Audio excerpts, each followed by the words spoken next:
All right, as we switch gears to AEW. AEW is something I've been wanting to cover, and I told you guys I was going to cover 3 weeks ago, and now I'm fulfilling and making good on that promise.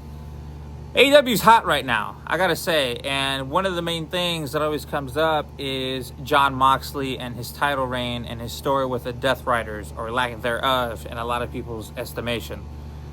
Look, I gotta tell you, I actually went back because, as I've mentioned on this channel, Jon Moxley, FKA, Dean Ambrose, has always been my favorite of the Shield when I started watching wrestling and when the Shield came in.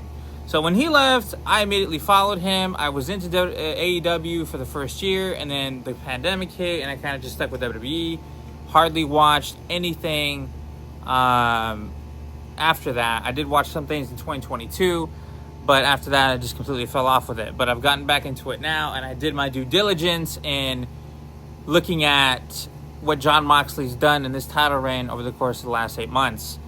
And I gotta say, I really enjoy it. I know a lot of you out there think that there's no story. There's hardly any story. The promos are very, repetitive week in and week out. There's not much substance to the issue. But look, I mean, in my estimation, his character is very set in on trying to get this place back to the way it should be, and to the way it should have been for the last 2 years. He's trying to bring the best out of everybody, and his methods obviously are very questionable, very brutal, very psychopathic, you know what I mean? But it's the way he does it, it's the way he sees fit. He thinks his generation of wrestlers is soft, and they don't have the cojones, basically, to carry this company into the future, and until somebody steps up and takes that title away from him, he's going to continue doing what he does with the Death Riders. And I think that's enough story. You know what I'm saying? I get what he's doing. I get his motivation. I get where he's coming from. Sure, it pisses a lot of people off, but that is the reality, and that's the reality of the situation, and it makes sense. I don't think you need more of a story than that. You know what I mean? Not everything has to be a 350-page essay about, what's going on. So I like his motivation. I like his character. I like his story. That being said, I feel like the Death Riders themselves behind Jon Moxley are being wasted. Like, Claudio Castagnoli should be doing more. You know what I'm saying? All of his lackeys should be doing more. I mean, Pac from Get should have been doing more. There's so many people in that group where you're like, okay, are they going to do anything else but just save Jon?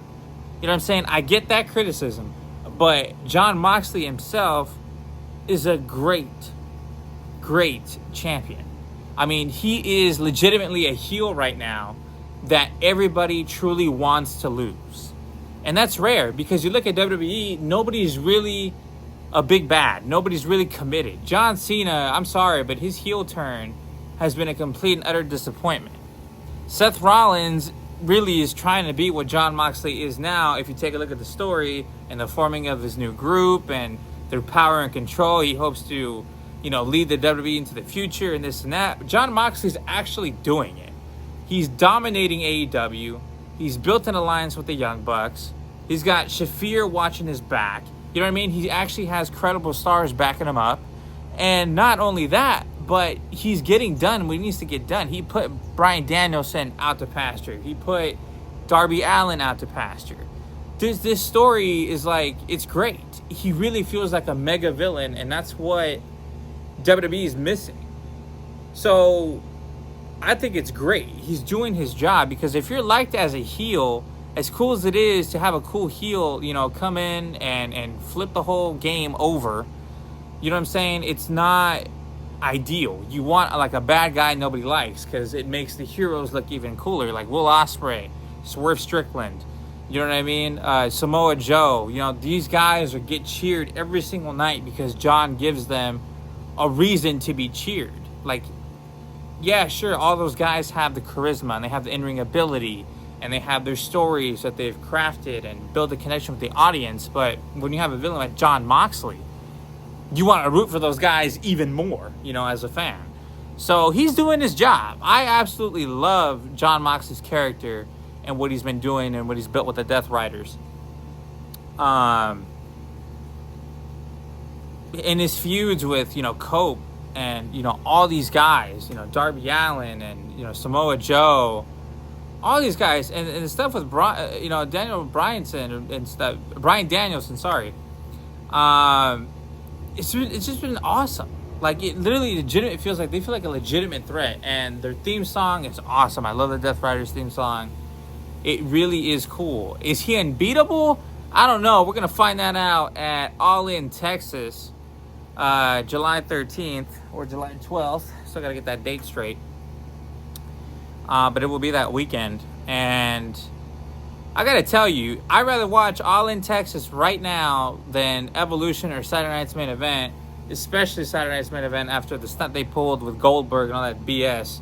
So, do I think, to get to the question, does Hangman Adam Page deserve to beat Jon Moxley? I think people would like it to happen, but I feel like there could be a better build-up, a better story to Jon Moxley's demise, because I'm sorry, but I feel like Hangman Adam Page, Moxley's like overlooking him. You know what I mean? It's not even like he sees him as a big threat. He's looking past him. He's not very concerned about him, and the build-up has kind of been for the most part. Ever since Hangman Adam Page won the Owen Hart, Cup. So it's like, okay, does Tony Khan really think, he's the one to do it? Or is Will Ospreay going to get a chance down the line? We'll see. But I think Hangman winning wouldn't be the worst thing in the world, but I feel like I'd rather Ospreay do it down the line. I know that might be a hot take, but I think Ospreay, he's so over with the fans, it's not even funny. So it's like, and his in-ring style is great.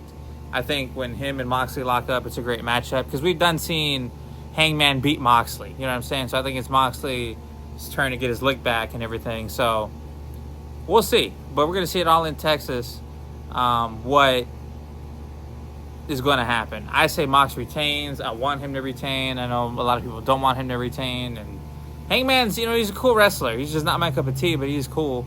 And he does have a connection with the crowd. But I feel like there is a better story, a better matchup lurking in the shadows for later this year. But we'll see what happens. Let me know what you guys think. And I'll see you guys in the next video.